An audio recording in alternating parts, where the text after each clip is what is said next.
quickly, in my opinion. So we'll make sure that everybody is back, and then if we can give a few more minutes for everybody.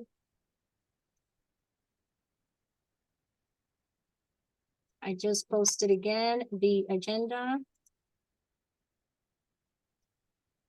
on there.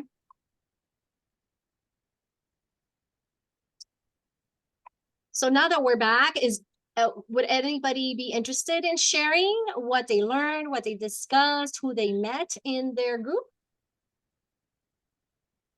I'll start, Judith. Go ahead. I got to meet Annie Phoenix, who I don't know if I've met in this group before. And interestingly, she's shaking her head, she was one of the co-members of this organization. And so we were just getting into it and we got bumped out. So she is currently the executive director of the Jesuit Social Research Institute at Loyola.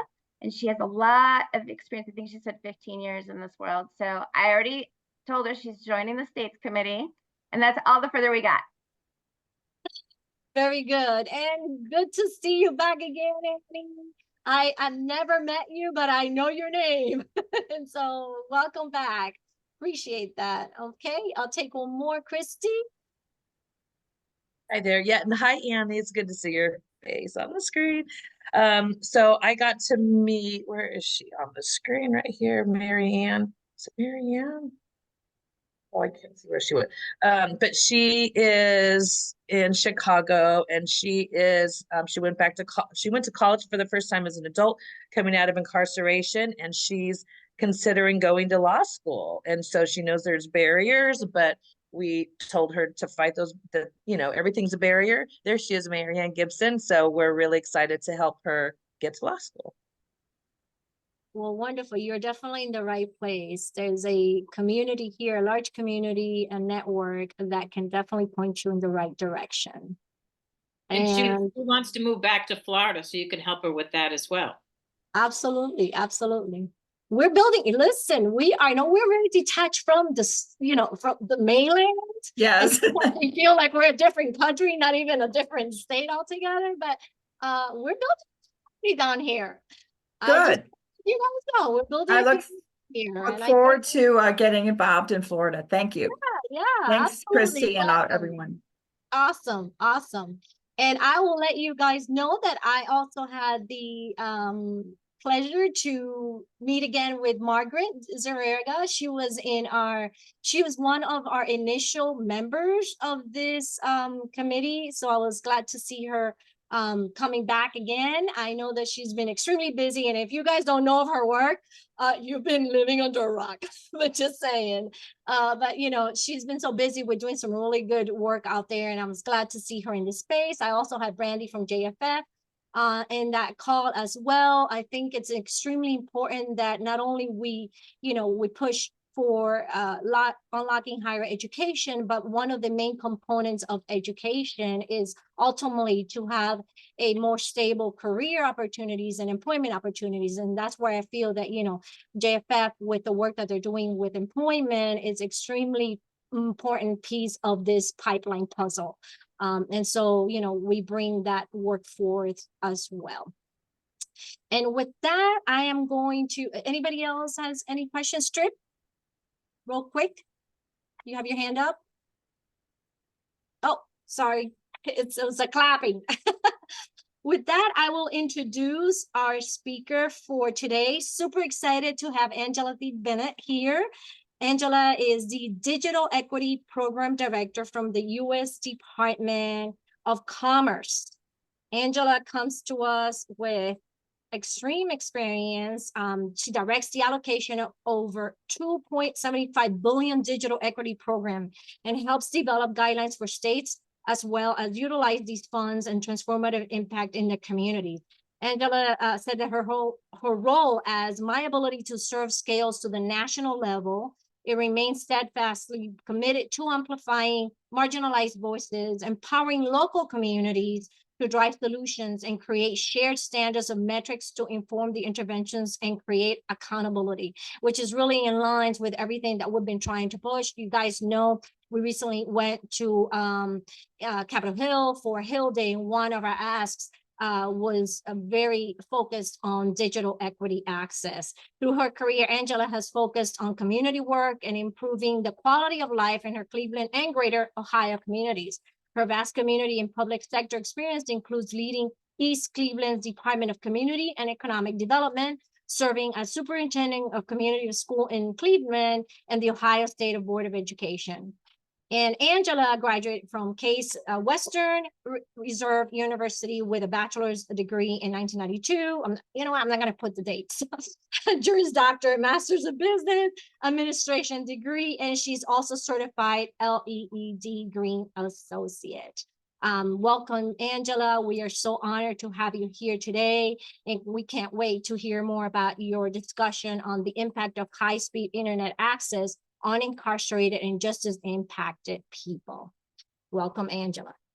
Thank you so much, Judith. And I just also want to express a special thank you to Brenda, a dear friend and colleague, for making this connection. I am truly honored to spend some time with you all today to share with you information, critical information about the work that we are leading here at NTIA and its impact on the communities that we all are serving. So I am going to jump into the presentation, and please feel free to ask me any questions following it. I will just also share that in my breakout group, I had Lauren from Kentucky, Meg, who is moving to Michigan and getting ready to locate in Detroit, and Sincere from New York. And so it was such a pleasure to get a chance to meet with them in the breakout. I thought that was a great idea to start those connections. So thank you for that. So I am, let's see, I'm going to throw this into our computer. Give me 1 second, it's moving. There we go. All right. So what I'm going to do, and I will go quickly through this so that I can leave time for questions. But I'm going to give you an overview of our digital equity program, as well as details on the funding opportunity that is available now for our states. I was touching with the in our meet and greet about some additional workforce opportunities under the BEAD program that I would like to share with the group. I know I'm here to talk about digital equity, but also must talk about the BEAD program as well, in that it's $42.45 billion in funding that's available to help serve our incarcerated individuals. How we at NTIA plan to measure success, as well as some, really key deadlines. And if you are also serving our Native entities, I will go into some details around that application, and then with some really great links for additional resources as well.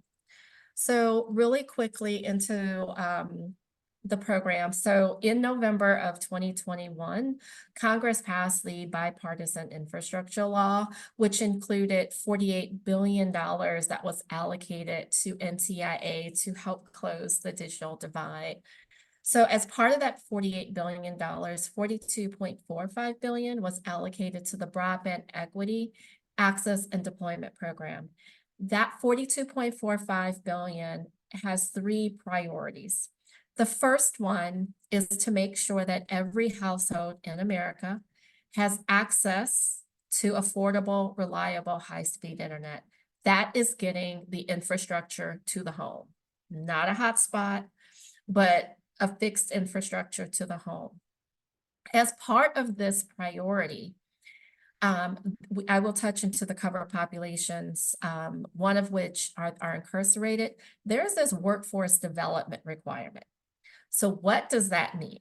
It means that those individuals, those underrepresented communities that have been most impacted by the digital divide, should have opportunities for apprenticeship, skills development, training, to participate economically in all of the broadband infrastructure that is being built out in their communities. So it's not enough to connect people to something that they should have had in the first place, right? It's also, it's making sure that those same individuals have economic opportunities to participate in this broadband infrastructure. The second priority is that once all of the households, have access, making sure that there's at least a gigabit of service available for community anchor institutions based upon how the states are defining community anchor institutions. So for nonprofit organizations that are serving the population, we hear so often either you don't have access to, the appropriate speeds, or it's costly. So it's making sure that that affordable access is available for community anchor institutions as well. And then after those two priorities are met, the third one is non-deployment uses. So if states have any funding, so that non-deployment uses are any of those digital inclusion uses that states, can apply those funds. The second pot of money is the $2.75 billion that was allocated for the Digital Equity Act. And I'll go into more details in a minute. The third was $2 billion for our tribal broadband connectivity program. And that was to not only provide connectivity and access to our stakeholders on tribal lands, but to also make sure that they could meaningfully use the internet once they receive the connection. And then the fourth is $1 billion for middle mile, and that's to build out the middle mile infrastructure so that the last mile can be achieved. So under the Digital Equity Act program, there are three grant programs that, while they're separate but are connected. The first was the State Planning Grant Program, and that was funds made available for states to develop their state digital equity plans. This plan was to include a needs assessment, asset inventories. Are there organizations already on the ground doing this work? Measurable objectives for each of our covered populations, implementation strategies, how these plans and these goals align with the state's education, economic, healthcare goals as well. Once states have completed their digital equity plans, they are then eligible to apply to our $1.44 billion state capacity grant program. And that's to implement the plans that they've developed and submitted to NTIA. Once we make the first award under the capacity grant program, it will then unlock the competitive grant program. This program is available to agencies of the state that were not the administering entity under the previous two programs, nonprofit organizations, local units of government, workforce development organizations. So that really opens it up for individuals to apply directly to NTIA for funding. Across all three of these programs, we have a set aside of 1% for territories, U.S. territories, as well as 5% for who we refer to as our Native entities, which includes our Indian tribes, our Alaska Native entities, and our Native Hawaiian organizations. So where are we now? So under the planning grant program, all of the states, DC, Puerto Rico, and Puerto Rico have all submitted their digital equity plans to NTIA for review, and we have accepted all of their plans. The 4 territories have also submitted their plans to us, and we are currently reviewing those plans for acceptance. On March 29th, we launched and made available more than $800 million of this $1.44 billion available for states and territories to apply directly to NTIA for funding to implement their plans. Okay. So, and that's our capacity grant program.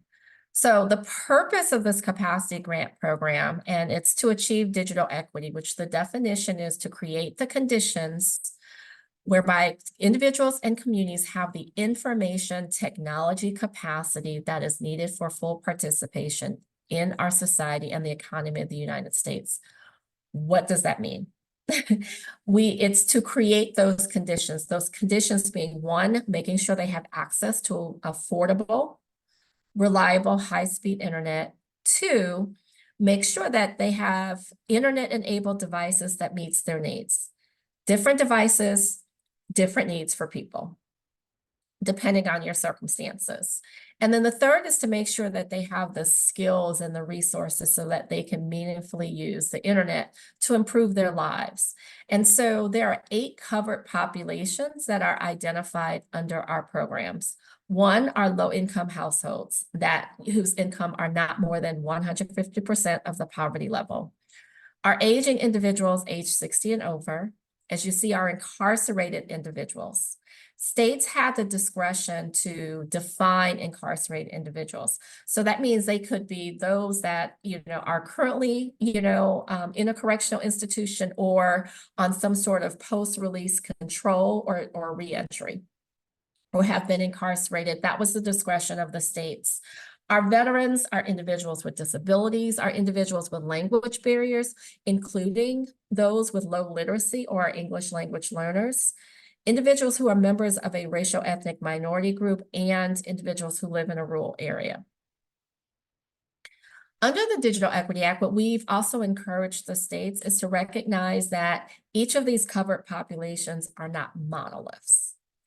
Individuals can have multiple identities, and we know that individuals with multiple identities have disparate needs. So if you're incarcerated and you are a person with disabilities, your needs will look different than one that is not. And so really encouraging states to disaggregate the data and really delve deep into the different needs that individuals with multiple identities may have. Similarly, if you are incarcerated and you're aging with a disability, your disparities are even exacerbated. And so when you kind of look at the intersections of each of these covered populations, the more identities you layer on, the disparate the impact. And so it's so critical for us to not view people as a monolith, but really delve deeper into their identities so that we could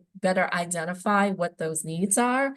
And then also ensure, as Judith talked around at the top about those lived experiences, making sure that those individuals with those lived experience have a seat at the table so that they can help design those solutions that best meet their needs.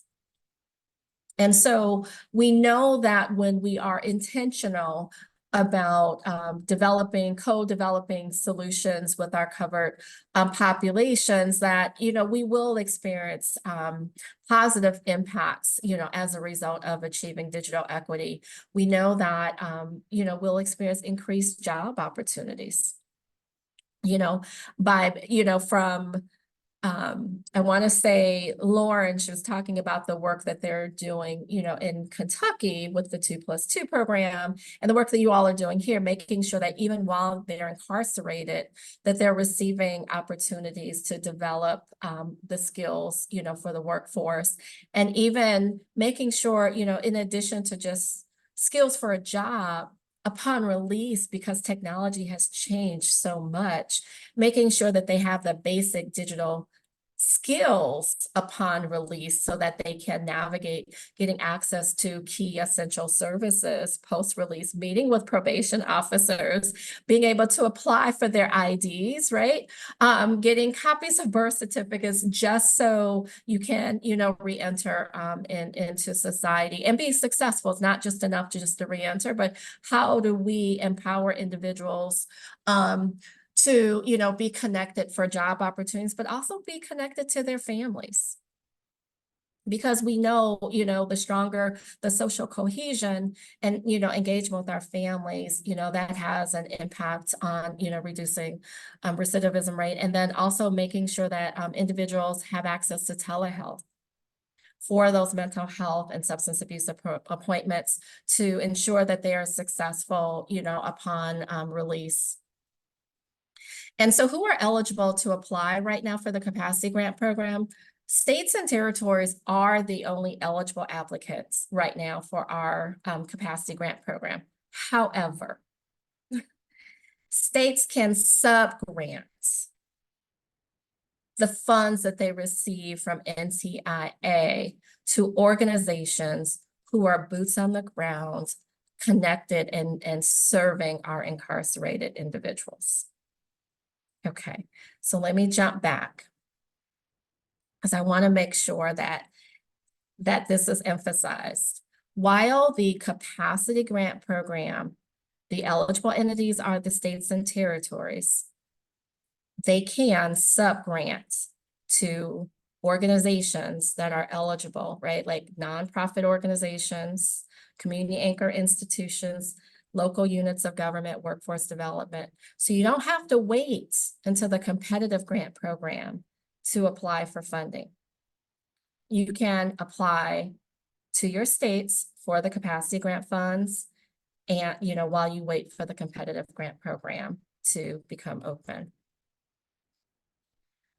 All right, so here's the broadband equity. I touched on this at the top of the presentation because it is so important that we're not just focused on the Digital Equity Act program, but we also are focused on the BEAD program, because those are additional opportunities for apprenticeship opportunities, training opportunities for the individuals who are members of the incarcerated population to have the workforce development opportunities. And so here's a slide that I like to show the intersection between the BEAD plans and the digital equity plans. States were required to integrate the two. They were required to integrate both their BEAD plans as well as their digital equity plans. So under the digital equity program, all of the covered populations you see in blue are under digital equity. All 8 of the covered populations that you see under digital equity are also included as underrepresented communities under BEAD. So incarcerated individuals show up in both programs. How are we going to measure success for the capacity grant program? The number of covered populations served, the number of people within each of the covered population, what type of programs are states implementing to help serve our covered population, and what's the impact? What's the quantifiable impact? And then what are those anecdotal stories that sometimes the numbers, what is the story these numbers telling us? And then what are their impacts on the states and territories' goals when it comes to their economic, educational, health, civic engagement, and essential services?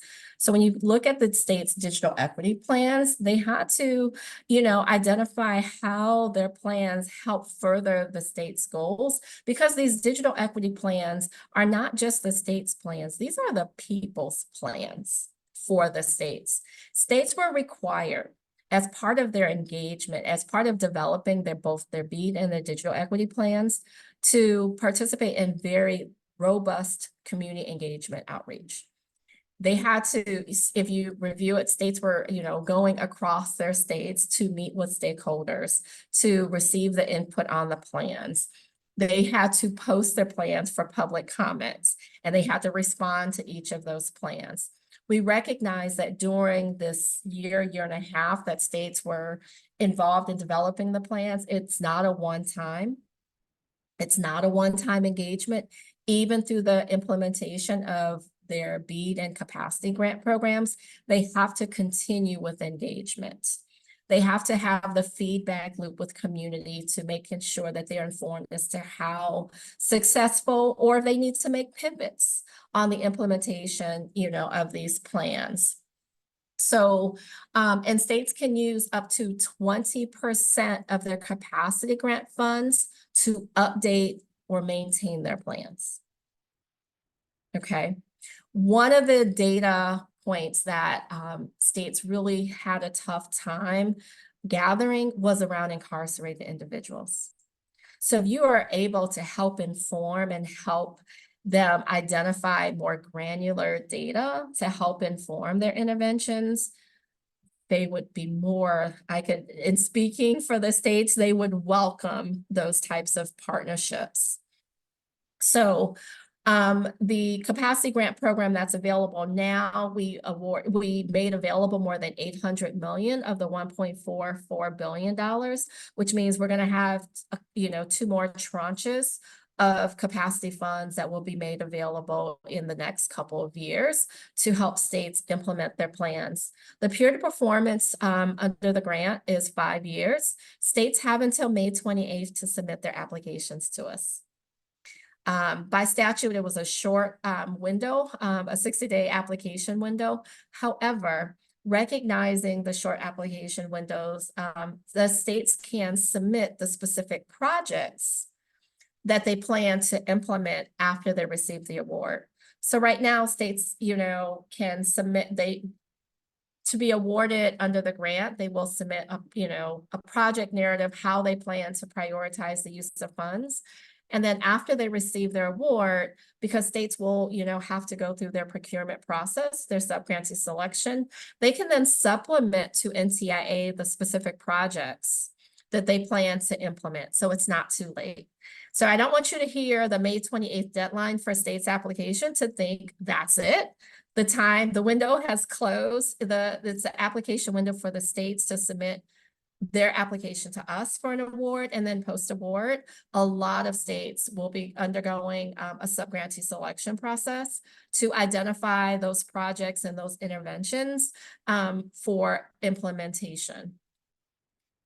Recognizing that Native entities have a subsistence period, and so being mindful and respectful of that, we will not open the application for the Native entity set aside until the fall. And they'll have a few months until February to submit their applications to us. We do expect to begin making awards to the states no later than the first award, no later than August 28th. And we will make those awards on a rolling basis. And let's see. And we will provide additional guidance and information around the Native entity applications with, at a later date. So we are working on getting the states in through their application process, but there will be more to come on the Native entities application information. So here's some information that I would like to direct you to. So we talk about the importance of getting a seat at the planning table, but so often we do not know where that planning table is at. And so what we've done at the internetforall.gov website is we've disclosed to you where the contact information to get a seat at the planning table. So if you go to that website and you click on the state, it will provide you with a couple of information. One, the contact information to your state broadband office. So for every single state, we've provided that contact information. The other information it will provide is your NTIA federal program officer. It is the state, what we call our state FPO, who serves that state. So we have an FPO assigned for every single state within NTIA to serve as that boots on the ground and that connection between community and the state. So if you have some questions around what's going on with your state, please feel free to reach out to your state FPO, who are my colleagues here at NTIA for information. And on that link, you will also find where you can sign up for updates, newsletters for our Internet for All, so that you can, be kept up to date. The second website is the Broadband USA website here. And Judith, I'll make sure that you all have a copy of the slide deck so that you can circulate this, out to the participants. When you go to this link, you will see it will provide you access to every state's digital equity and BEAD plans.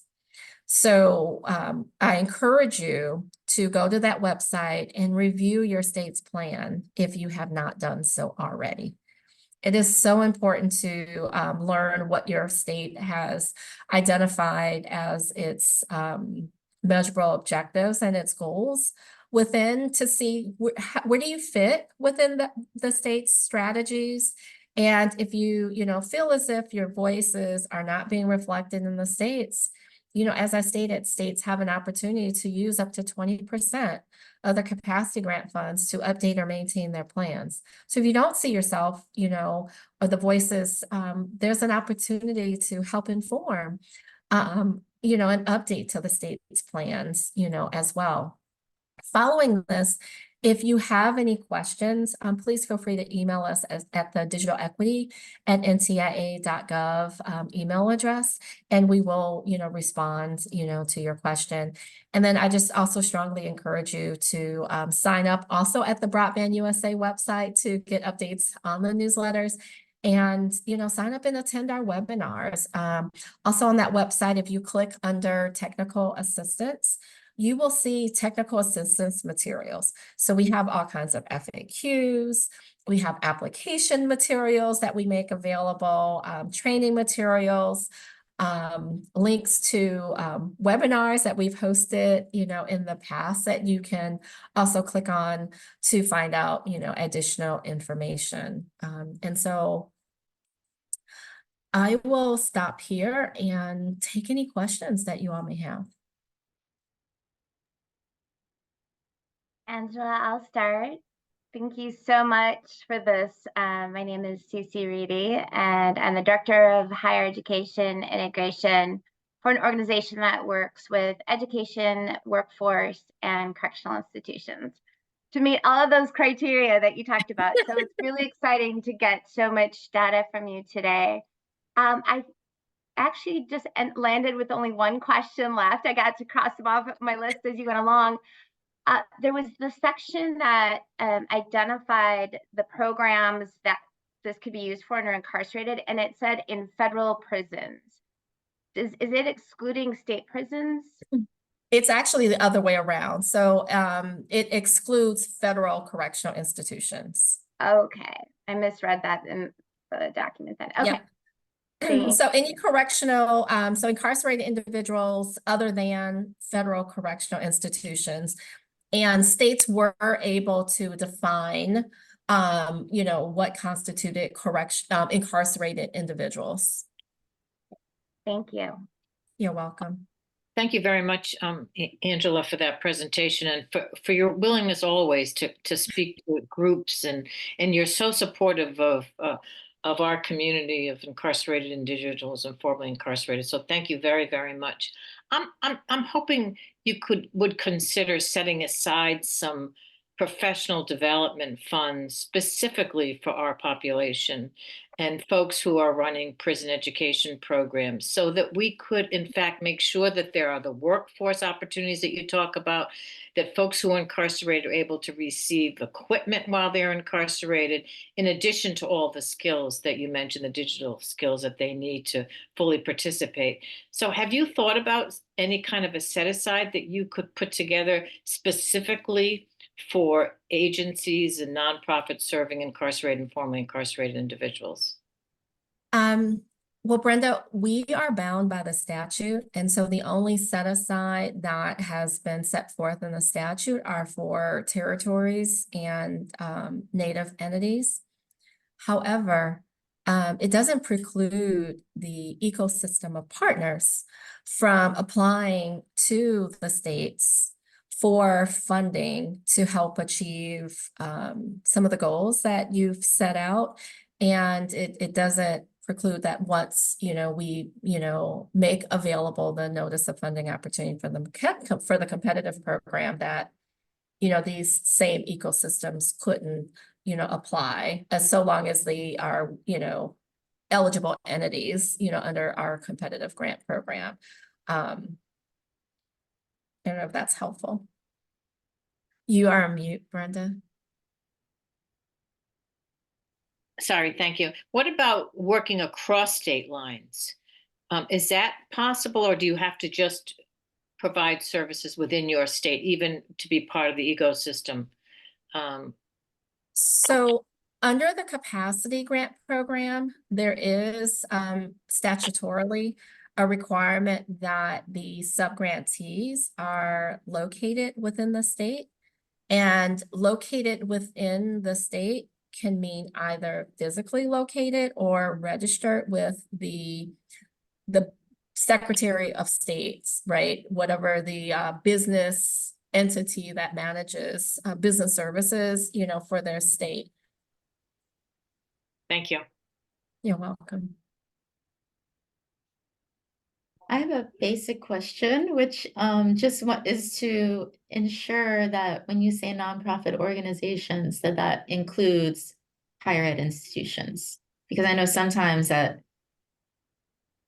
does not include us. Are you talking under, well, it can also, higher ed can also fall under community or institutions Oh, okay. as Okay, well. so we're doubly covered, in other words. Okay. that's Yeah, good. and I would encourage you to, Lauren. I know we kind of didn't really get a chance to go into it in our session, but also to, you know, under the B program as well with the workforce training that you're working on. I think that's an opportunity too, because, you know, explicitly in the B program as well, you know, they encourage those partnerships, you know, with higher ed to help deliver those apprenticeship and training opportunities as well.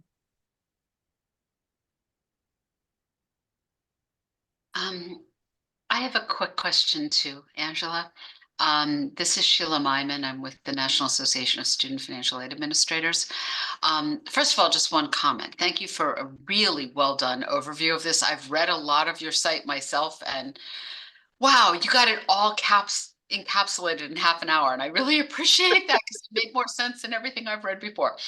And I think this work that you're doing has the potential of being the most impactful thing for people who are incarcerated that's happened in a decade or more. I'm a little curious about oversight.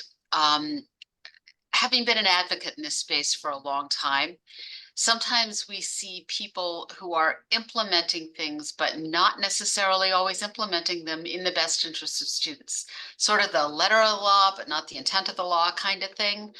And I'm wondering, from an oversight perspective going forward, as these plans take on their implementation, if Commerce has developed some kind of oversight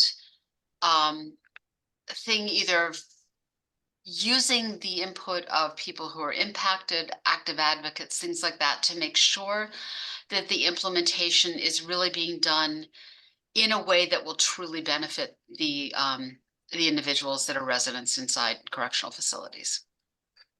Sheila, welcome the question. I completely agree with you. I think the way, so as far as oversight, it's usually with reporting, right? Like we drive behaviors with the requirements of reporting and how, we are in the process of working on that.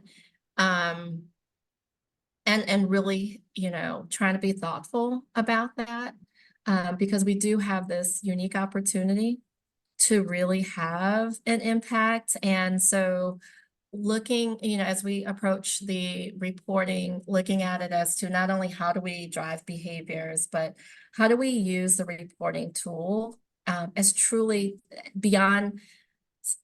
I've been on the other side of the grants world as well. And sometimes you see like there's a check the box reporting and it's like, what did this do? And so really trying to make sure that it's reporting in a way that helps inform as well. And, you know, identify when an intervention is successful or when you need to pivot because the best well-laid plans, right, are just that until you begin execution in the real world kind of, you know, hits at that point. Encouraging states to partner with those organizations that are the boots on the ground that's, you know, doing the work. But that's where we rely upon organizations like yourself to make sure that those things are taking place and to also inform us. And that's like the public comment process. You know, states had to publish, but they had to respond to like every single comment. You know, so we're trying our best to, and, you know, hold, you know, folks accountable as well. But it really is, it sounds cliche, but it's a whole of nation. It really will take like all of us working together. And that's why we've been so intentional, you know, through partners like Brenda, connecting us to more organizations, more people, right? You keep kind of peeling that layer and you keep going deeper and expanding, and hopefully we start to move in the right place. And I will share, I mean, this is an issue that's near and dear for me, not only from a personal perspective, because I have I have family members that are currently incarcerated, one in the federal, so he's not even available to, to avail of services. So I've experienced it just from a family. And then as the administrator for a charter school, for a community school, my kids, parents were, incarcerated. And I knew the impact, so I've been working on this since then, the impact that even has on a child's academic success. And one of the dreams is to, I did it, kind of manually with letters. I learned that when they were incarcerated, I had my kids write letters to their parents, and I had the teachers write letters to the parent and provide their work products. And guess what happened? They wanted to be caught doing good. The behaviors did a 180 because it was, hey, Miss Bennett, can I send this to my parent, right? And when that parent was released, we were able to maintain those bonds. And the dad, and I still have the letter, one of the dads wrote me back and was like, thank you so much.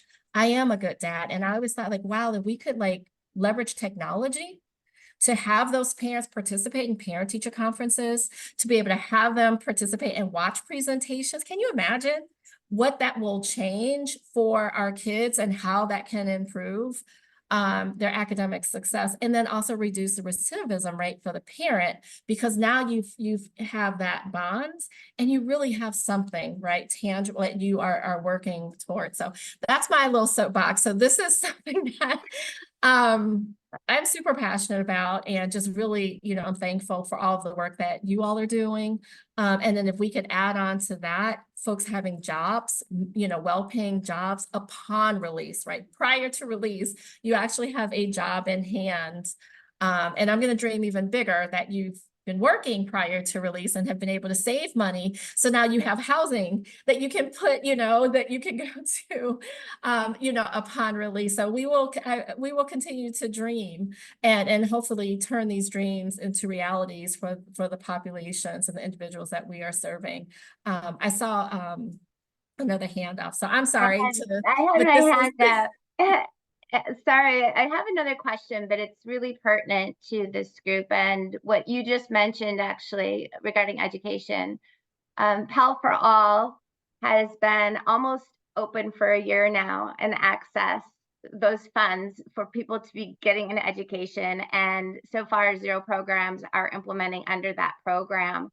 One of the biggest challenges faced, and I work with a lot of them directly in a few states, is that the programs aren't funded, the students are funded, right? So if we could actually tie, when those PEP programs are getting approved at the national level, if we could tie that directly to the digital equity or the BEAD funding, and they know that they would get this portion of funding to support this program, we could actually start implementing these programs. Is there a way to do that? Absolutely. It's about the capital stack, right? It's about layering on, and this is part of the asset inventory that the states had to go through. I just encourage you to reach out to your states, and it's not just one program in silo. It's the Pell Grant program coupled with the digital equity, coupled with the BEAD, coupled with, WIO, like you start to layer these funds. They can't duplicate, right? You can't use different funding sources to, duplicate. But you can expand services, you can layer on as well. So I would encourage you to reach out to your states to make sure that they have contact. A lot of the folks in these state offices are new. I mean, it sounds like new, we've been in place, but every person at each state may not necessarily be connected with all of the different players, right? So it's important to make those connections, and they're overwhelmed. We're not their only class, right? We're not, NTIA is not their only class. They have other funding, ARPA funds that they're trying to wrap up, CPF funds, their own state funds that they're trying to administer. So reach out to your states. They would welcome the resources, and reach out as an ecosystem, right? So it's not just one. We're stronger together. We are stronger when we come together, you know, with solutions, saying, hey, reviewed your state plan. This is where we see where we can fit. And this is how together we can leverage all of our collective resources to help you meet these goals. Thank you.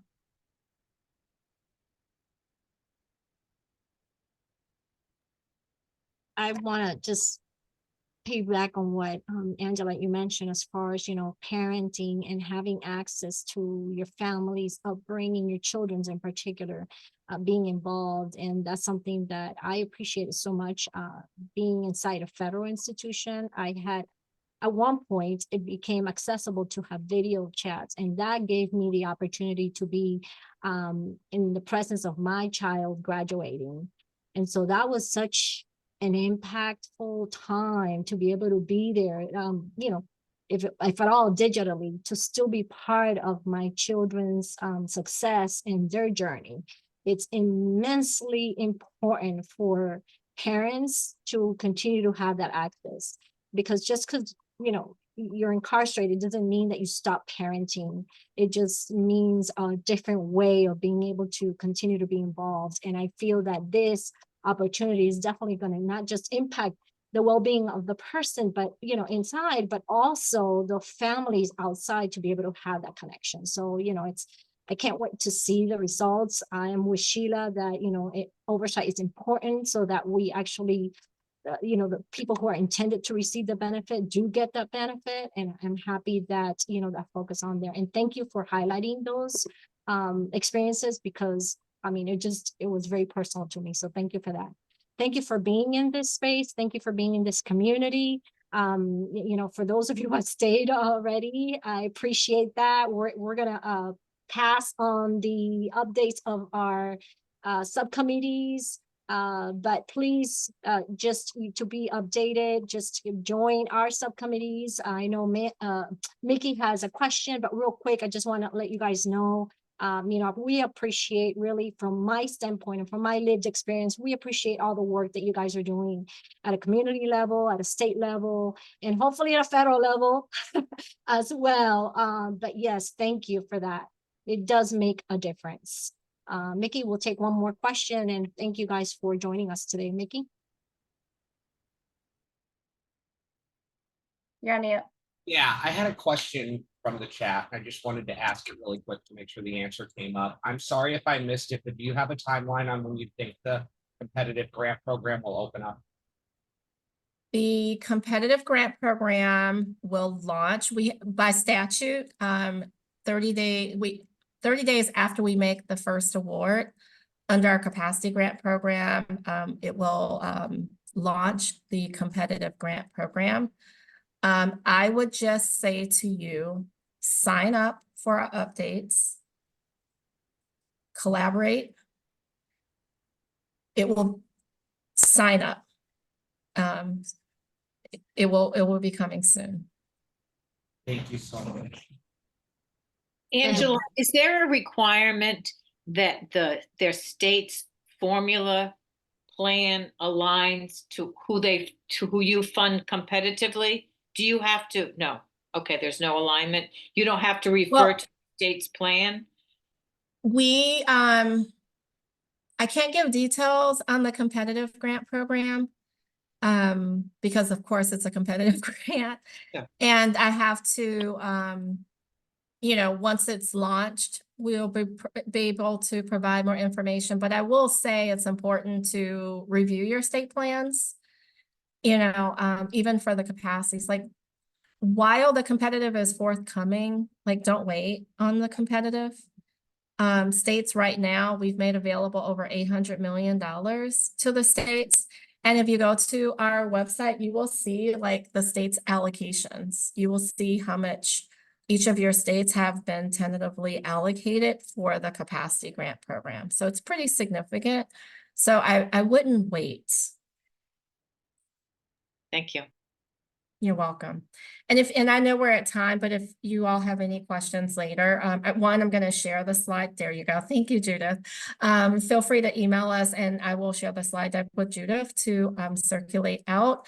Also, there's a one-pager on in serving incarcerated individuals that we are going to do a refresh. So if this group wants to take a look at that and say, hey, you know, as a 2.0, here's how we can do this better.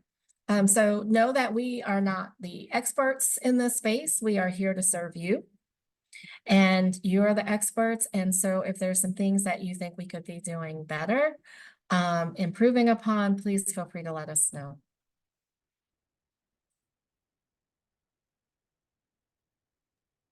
Thanks, Angela. Thank you. Great to Thank meet you, you. guys. Thank you. And thank you, Angela, again for this wonderful information. And I really am excited to see this moving forward. Thank you, guys. Thank you. Bye-bye. Bye, everybody.